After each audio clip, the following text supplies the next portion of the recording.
पितु समीप तब जायो भैया, भोजन कर लो तब जाना पिता के पास, बहुत विलंब हो गया।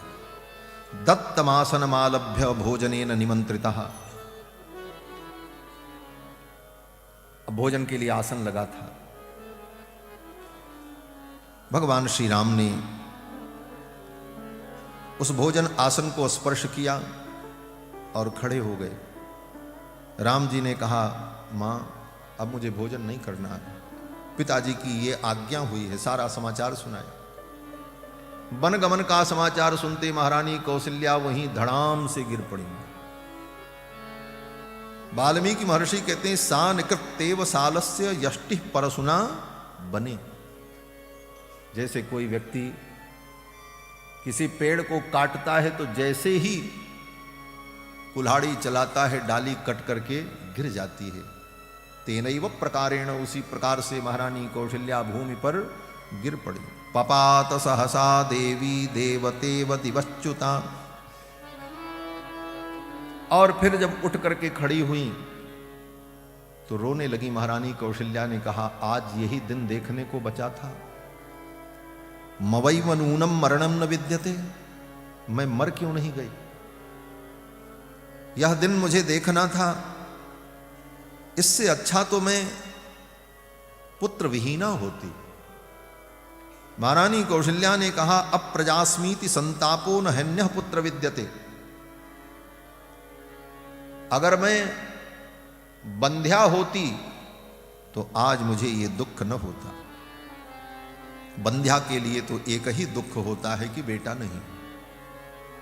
महारानी कौशल्या कहती, एक एव ही बंध्याया शोको भवति मानस। बंध्या के लिए तो एक ही मानसिक शोक होता है कि पुत्र नहीं, लेकिन आज तुम्हारे जैसे पुत्र को पाकर के मुझे ये शोक हो रहा है। ममैव नूनम मरणम न विद्यते न चावकाशोस्त यमक्षये मम, जमराज के घर में भी मेरे लिए जगह नहीं। ये दिन देखने के लिए विधाता ने मुझे क्यों जिंदा रखा, मैं मर जाती। और ये कह करके महारानी कौशल्या रोने लगी। और महारानी कौशल्या ने कहा, अनुब्रजिष्यामि वनम त्वयैव। हे राम, अगर तुम वन में जाओगे तो मैं भी तुम्हारे साथ चलूंगा। अनुब्रजिष्यामि, मैं भी तुम्हारे पीछे पीछे चलूंगा। किस प्रकार से? राम जी ने कहा, मां वन में बड़ी पीड़ा है, आप मेरे साथ नहीं चल पाओगी, आप वृद्धा हो। तो महारानी कौशल्या कहते हैं कि सुदुर्बला वत्समिवाभिकांक्षया, गाय कितनी भी दुर्बल हो, कमजोर हो, लेकिन उसका बछड़ा अगर जाने लग जाए तो गाय रुकती नहीं है, अपने बछड़े के पीछे पीछे चल पड़ती। सुदुर्बला वत्समिवाभिकांक्षया। और यह कह करके महारानी कौशल्या जब रोने लगी, लक्ष्मण जी के धैर्य का बांध टूट गया। क्योंकि लक्ष्मण जी साथ में थे, वो तो हर जगह साथ रहते हैं। अभी तो लक्ष्मण जी सब नजारा देख रहे हैं कि हो क्या रहा, और ये सब देखते हुए वो प्रभु श्री राम की इच्छा का अनुमान लगा रहे हैं कि राम जी की क्या इच्छा है। इसलिए कुछ बोले नहीं लक्ष्मण जी। लेकिन जब महारानी कौशल्या के दुख को देखा तब राम लक्ष्मण जी से रहा नहीं गया। लक्ष्मण जी ने कहा, प्रभु बस अब मुझसे नहीं देखा जाता है। सारी बातें जिसने जो कहीं जो की, मैं कुछ नहीं जानता। कल आपका राज्याभिषेक हो। न महारानी कैकेयी का वरदान, न महाराज का वचन, कोई ताकत आपके राज्याभिषेक को कल रोक नहीं सकती।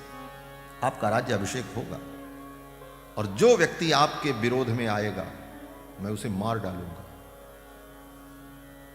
निर्मनुष्याम इमाम सर्वाम अयोध्याम मनुजर्षभा। लक्ष्मण जी कहते हैं, इस अयोध्या को मनुष्यों से रहित कर दूंगा, एक आदमी नहीं बचेगा अयोध्या में। जो आपके विरोध में आएगा मैं उसे मार डालूंगा। करिष्यामि सरैस्तीक्ष्णैर् यद स्थास्यति विप्रिय। जो आपका विप्रिय करने के लिए, विरोध करने के लिए आएगा, उन सबको मैं मार डालूंगा। आपका राज्याभिषेक होगा। लक्ष्मण जी ने तो यहां तक कह दिया कि अगर पिताजी भी विरोध में आ गए तो ऐसे पिता का भी मैं प्रतिकार करूंगा। और लक्ष्मण जी ने यहां पर एक नीति वचन कहा, गुरोरप्यवलिप्तस्य कार्याकार्यमजानतः उत्पथम प्रतिपन्नस्य कार्यम भवति शासनम। गुरु ही क्यों न हो, पूजनीय ही क्यों न हो, लेकिन अगर वो कुपथ पर जा रहा है, गुरोरप्यवलिप्तस्य कार्याकार्यमजानतः, कार्य अकार्य को भूलकर वो गलत रास्ते पर जा रहा है, तो शास्त्र कहता है उत्पथम प्रतिपन्नस्य कार्यम भवति शासनम। उसका भी नियंत्रण करना चाहिए, उसका भी निग्रह करना चाहिए, उस पर भी शासन करना चाहिए, उसे रोकना चाहिए। अगर पिताजी ऐसी गलती कर रहे हैं तो मैं पिताजी को भी रोकूंगा। और इस पर भी पिताजी अगर नहीं माने तब तो लक्ष्मण जी ने कहा, हनिष्ये पितरम वृद्धम, ऐसे बूढ़े बाप को मार डालूंगा। लक्ष्मण जी ने कहा मार डालूंगा पिताजी को, हनिष्ये पितरम वृद्धम। लक्ष्मण जी इतने अशिष्ट हो गए, अपने पिता को मारने की बात कहते हैं।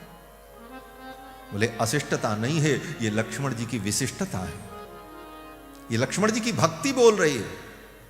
और इसी में लक्ष्मण जी की भक्ति में ही इस अर्थ का स्वारस्य है। मैं नाम नहीं लूंगा, लेकिन एक बड़े विद्वान ने फोन करके मुझसे कहा कि वाल्मीकि रामायण के इस वाक्य में हनिष्ये पितरम वृद्धम का क्या अर्थ आप करते हैं। हमने कहा जो अर्थ होता वही अर्थ हमने किया। हनिष्ये पितरम वृद्धम, लक्ष्मण जी यही कहते मैं बूढ़े पिता को मार डालूंगा।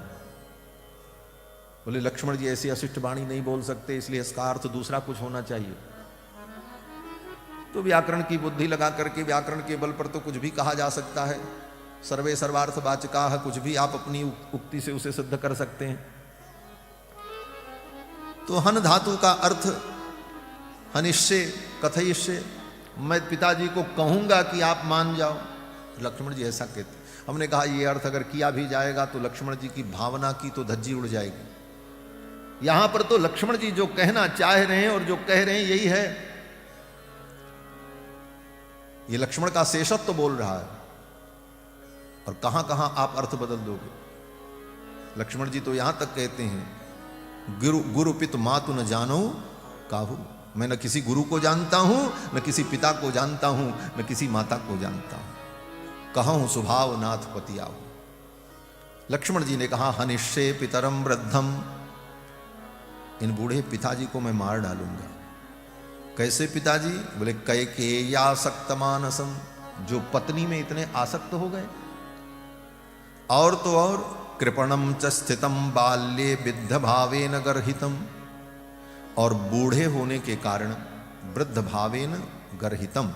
इसका सीधा सीधा अर्थ हुआ कि व्यक्ति जब बूढ़ा होता है तो सठिया जाता है, कहते हैं ना, यही अर्थ है यहाँ पे, भाव यही है।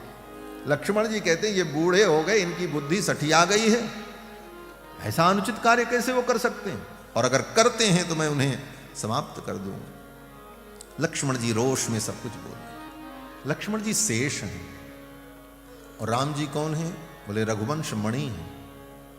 और शेष की जो मणि होती है, शेष नाग के अंदर मणि होती है जिसको नागमणि कहते हैं।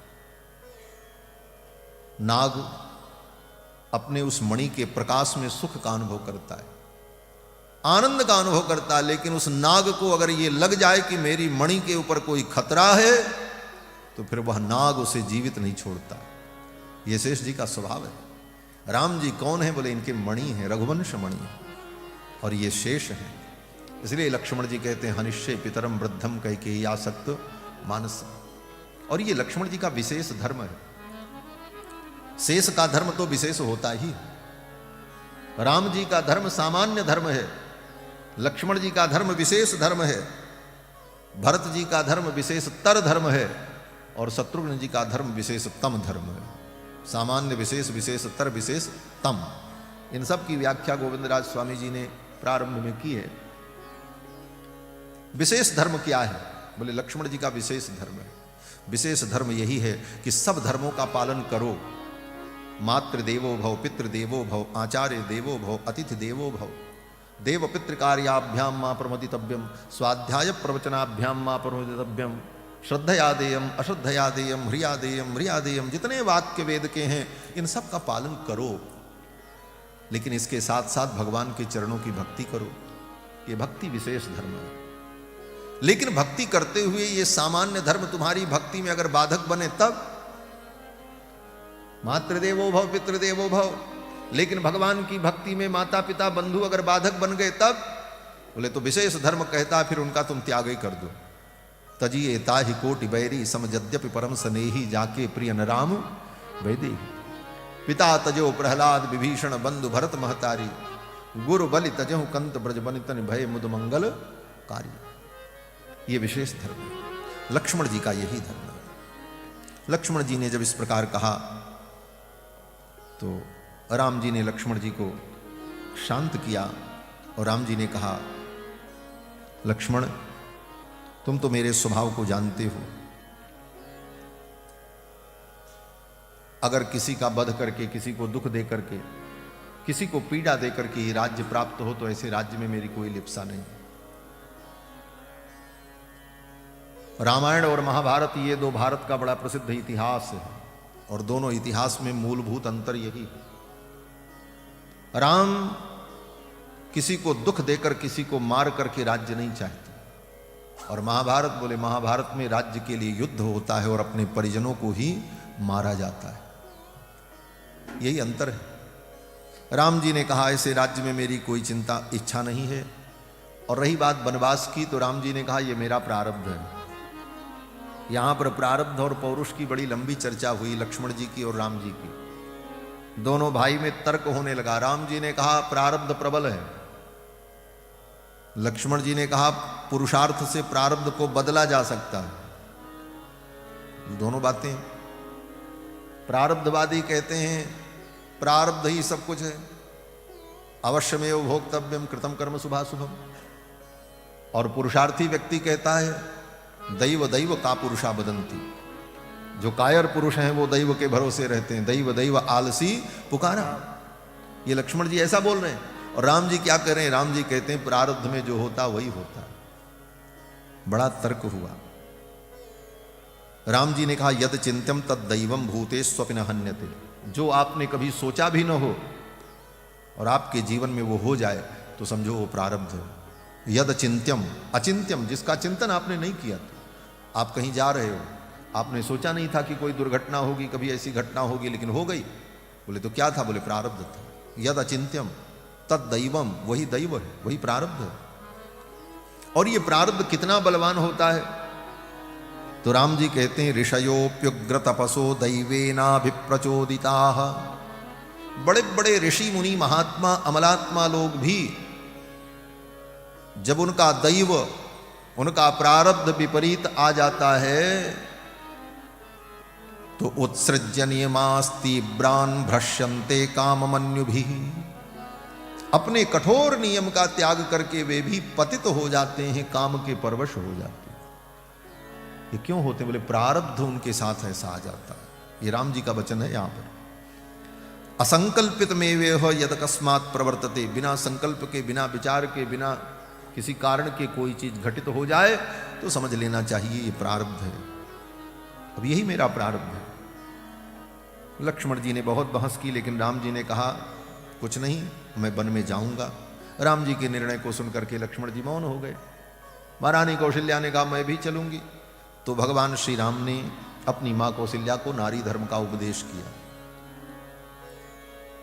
राम जी ने कहा मां, मेरा धर्म है पिता के वचन का पालन करना, मैं वन में जाऊं, लेकिन आपका धर्म अलग है। आप नारी हैं और नारी का धर्म है पति की सेवा करना। भर्तुः शुश्रूषया नारी लभते स्वर्गम उत्तमम। राम जी कहते हैं पति की सेवा से ही नारी को सब कुछ प्राप्त होता है, और नारी के लिए यही परम धर्म है। एस धर्म स्त्रिया नित्यो, स्त्रियों का यही नित्य धर्म है। वेदे लोके सुतस्मिता, वेद में और लोक में भी नारी के लिए परम धर्म क्या है? पति शुश्रूषा। इससे बड़ा कोई धर्म नहीं। और पति को छोड़कर वो जितना भी धर्म करे वो सब धर्म बेकार हो जाएगा। पति शुश्रूषा ही उसके लिए सर्वोत्तम धर्म है। राम जी ने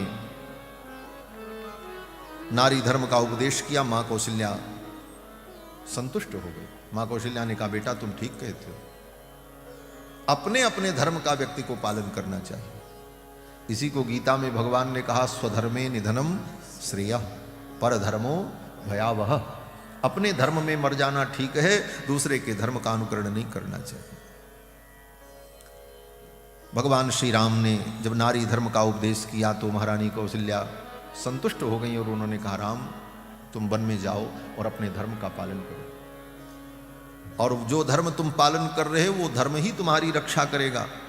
और महारानी कौशल्या ने भगवान को आशीर्वाद दिया, यम पालयसि धर्मस्त्वं प्रीत्या च नियमेन च सवै राघव शार्दूल धर्मस्त्वामभिरक्षतु।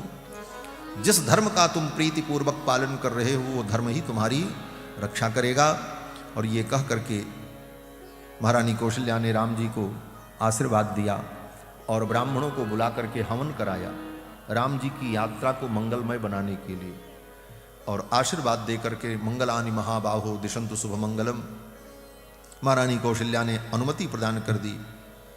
अब राम जी जब वन में जाने को तैयार हुए तो सीता जी ने कहा, मैं भी आपके साथ चलूंगी। सीता जी ने कहा, मैं भी आपके साथ चलूंगी, तो राम जी ने मना किया। सीता जी ने कहा, मैं आपके साथ चलूंगी और आपके आगे आगे चलूंगी। अग्रतस्ते गमिष्यामि मृद्गंती कुशकंटकान।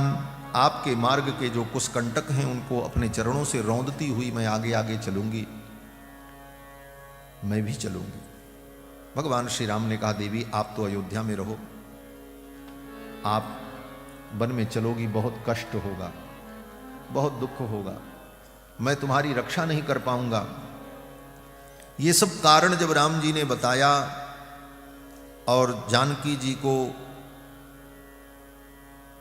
वन ले जाने में, वन साथ में वन में ले जाने की अनुमति नहीं दी, तो जानकी जी को बड़ा दुख हुआ और जानकी जी को थोड़ा रोष भी आया। इसको कहते हैं प्रणय कोप। स्त्री पति से बहुत प्रेम करती है, लेकिन प्रणय में, प्रेम में ही उसको यह अधिकार होता है कि उसका मन दुखी हो तो वो अपने पति को अपने दुख को सुना सके, कह सके, भले वो शब्द कठोर ही क्यों न हो। अब यहां पर किशोरी जी ने जो भगवान को कहा है, एक श्लोक बड़ा महत्वपूर्ण है। किम त्वामन्यत वैदेह्यः पिता मे मिथिलाधिपः राम जामातरम प्राप्य स्त्रियम पुरुष विग्रहम। इस श्लोक पर कृष्णपाद सूरी ने बड़ी लंबी व्याख्या की है।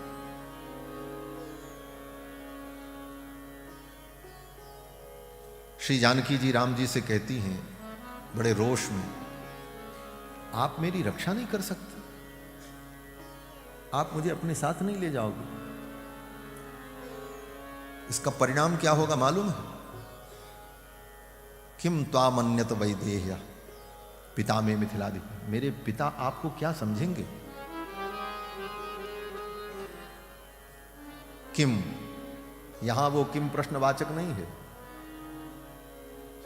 यहां पर किम दुष्ट अर्थ में अव्यय है। यहां पर किम, किम त्वामन्यत वैदेह्यः, मेरे पिता विदेह राज क्या कहेंगे आपको, इसकी चिंता आपको नहीं है। किम अमन्यत, मेरे पिता आपको क्या मानेंगे? मेरे पिता ने तो आपको वीर समझा था, क्योंकि आपने पराक्रम दिखाया था, धनुष तोड़ा था, लेकिन वो पराक्रम आपका केवल अभिनय मात्र था। मेरे पिता आपको क्या कहेंगे इसकी परवाह नहीं है आपको। आप मेरा भरण पोषण नहीं कर सकते, आप मुझे ले नहीं चल सकते, मेरी आप रक्षा नहीं कर पाओगे। मेरे पिता को देखो, मेरे पिता कौन है? वैदेह, विदेह हैं, ज्ञान मार्गी हैं, लेकिन इसके बाद भी वो ज्ञान मार्गी होते हुए भी अपने कर्म में लगे रहते हैं और प्रजा का पालन करते हैं। और मेरे पिता में मिथिलाधिपः, वो मिथिलाधिप। मेरे पिता तो वृद्ध हो चुके हैं, लेकिन मिथिला के अधिप हैं। मिथिला के अधिप होने का भाव कि मिथिला की प्रजा के भार को अपने कंधे पर ढो रहे हैं, उनका संरक्षण कर रहे हैं, और आप एक पत्नी की रक्षा नहीं कर सकते। किम तो आमन्यत वैदेही, मेरे पिता तुमको क्या कहेंगे। राम, मेरे पिता ने आपका वर्ण किया था, आपका नाम राम है। राम जो सबको आनंद दे, रमयती रामः, और आप मुझे दुखी कर रहे हैं, अपनी पत्नी को, उस पत्नी को जिस पत्नी ने सदा आपका अनुगमन किया। सीता जी कहती हैं, मेरे पिता ने कन्यादान करते समय यही कहा था, इयम सीता मम सुता सहधर्मचरितव। सहधर्मचरितव, आपके सब धर्मों में मैं साथ रहूंगी। अगर आप वन गमन को अपना धर्म मानते हैं तो यह धर्म आप मुझे छोड़ करके अकेले नहीं कर सकते। क्या वो वाक्य भूल गया? राम जामातरम, यहां जामातरम शब्द का बड़ा सुंदर भाव कृष्णपाद सूरी ने दिया है। किशोरी जी कहती हैं, आप मेरे पिता के जमाई हो, तो क्या उसी अर्थ में आप जमाई हो? बोले किस अर्थ में? बोले जामाता तो ग्रह के समान होता है, जामाता दशमो ग्रह। ये साहित्य का वचन है। 9 ग्रह तो आपने सुना ही है, सूर्य, चंद्रमा, मंगल, बुध, बृहस्पति, शुक्र, शनि, राहु, केतु, नवग्रह। लेकिन 10वां ग्रह अगर कोई होता है तो वो दामाद होता है, कंवर जी होते हैं, जमाई होते हैं, जामाता होता है। ग्रह से कम नहीं होते। आ जाएं तो घर में सब लोग सावधान हो जाते हैं, क्यों? बोले दामाद जी आए हैं, कहीं कोई कमी न रह जाए, नहीं तो कितना अपमान होगा, क्या होगा। जामाता 10वां ग्रह। बाकी ग्रह जितने हैं वो तो कभी अनुकूल और कभी प्रतिकूल होते हैं, लेकिन ये दामाद रूपी ग्रह कभी अनुकूल नहीं होता। कितनी भी सेवा करो, कितना भी दे दो। और बाकी ग्रह जो हैं वो तो अपना स्थान और राशि बदलते भी रहते हैं। कभी मेष राशि पर, कभी वृष राशि पर कोई ग्रह रहता है, लेकिन ये दामाद रूपी जो ग्रह है इसकी राशि भी नहीं बदलती, ये एक ही राशि पर रहता है। क्या राशि? बोले कन्या राशि। कन्या का पति है, इसलिए दूसरी राशि हो ही नहीं सकती इसकी। सदा क्रूरः सदा वक्री सदा मान धनापहा, कन्या राशि स्थितो नित्यः जामाता 10मो ग्रह। ये दामाद तो 10वां ग्रह होता। तो क्या आप दामाद रूपी ग्रह बनकर के मेरे पिता को दुख देना चाहते हो? किम त्वामन्यत वैदेह्यः पिता में मिथिलाधिप। और मेरे पिताजी आपके विषय में क्या सोचेंगे, इसकी चिंता आपको नहीं। पिताजी को कितना पश्चाताप होगा कि प्राप्य स्त्रियम पुरुष विग्रहम राम जामातरम। मैंने अपनी कन्या का दान उस पुरुष को किया जो पुरुष देखने में केवल पुरुष है, भीतर से स्त्री है। जानकी जी कहती हैं, स्त्रियम पुरुष विग्रहम। देखने में आप पुरुष जैसे हो, लेकिन आपका हृदय तो स्त्रियों से भी ज्यादा कोमल। स्त्रियों में जितना भय नहीं होता उससे ज्यादा भय आपके अंदर है। और दूसरे शब्दों में कहा जाए तो इसका अर्थ जानते हैं क्या? स्त्रियम पुरुष विग्रहम का मतलब शरीर तो पुरुष का हो लेकिन भीतर से भाव स्त्री का हो, अर्थात नपुंसक। जानकी जी कहती हैं, आप इतने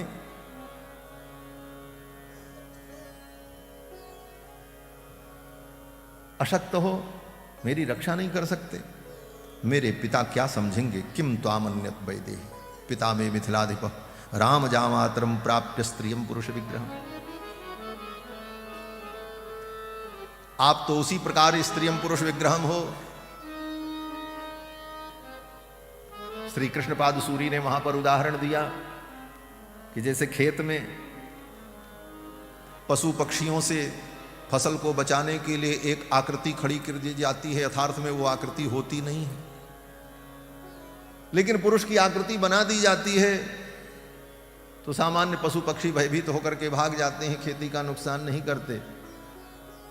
उसी प्रकार आप ठूंठ के समान पुरुष की आकृति में हो, आप स्त्री जैसे हो, आपके अंदर तो पुरुषों का कोई लक्षण दिखाई नहीं पड़ रहा। यहां पर जब इस प्रकार से जानकी जी ने भगवान को कहा तो भगवान ने कहा, ठीक है, अगर ऐसी बात है तो आप चलो। अब यहां पर एक दूसरा भाव है कि श्री जानकी जी ने भगवान के लिए जिन शब्दों का प्रयोग किया, स्त्रियम पुरुष विग्रहम, भावनात्मक दृष्टि से, भक्ति की दृष्टि से विचार करने पर यह भगवतापचार है, भगवान के प्रति किया गया अपचार। अपचार माने अपराध। और जानकी जी ने भगवान को ऐसा कहा, लेकिन भगवान ने इस अपराध पर ध्यान नहीं दिया, क्योंकि भगवान का स्वभाव है, सुन सुरेश रघुनाथ स्वभावु, निज अपराध रिसाई न काऊ। सुन सुरेश रघुनाथ स्वभावु, सुन सुरेश रघुनाथ स्वभावु, निज अपराध रिसाई न काऊ, निज अपराध रिसाई न काऊ। सुन सुरेश रघुनाथ स्वभावु, सुन सुरेश रघुनाथ स्वभावु, सुन सुरेश रघुनाथ स्वभावु। राम जी का कोई अपराध करे, राम जी नाराज नहीं होते, लेकिन राम जी के भक्त का कोई अपराध कर दे तो भगवान क्षमा भी नहीं करते। जो अपराध भगत कर करई, राम रोष पावक सो जरई। इन दोनों का उदाहरण यही है कि श्री जी ने भगवान को कटुवचन कहा, भगवान ने क्षमा कर दिया, लेकिन यही जानकी जी ने जब दंड वहाँ पंचवटी में लक्ष्मण जी को कटुवचन कहा, मरम वचन सीता जब बोला, और उसका परिणाम बोले सीता जी का हरण हुआ। तो ये सारे भाव हैं। तो आज बस इतना ही।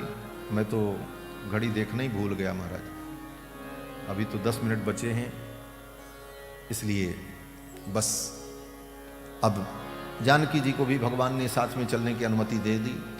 अब लक्ष्मण जी को भी अनुमति मिल जाएगी, फिर तीनों वन की यात्रा पर चलेंगे। आगे की चर्चा कल करेंगे। श्री सीतारामचंद्र भगवान की जय, श्री हनुमान जी महाराज की जय।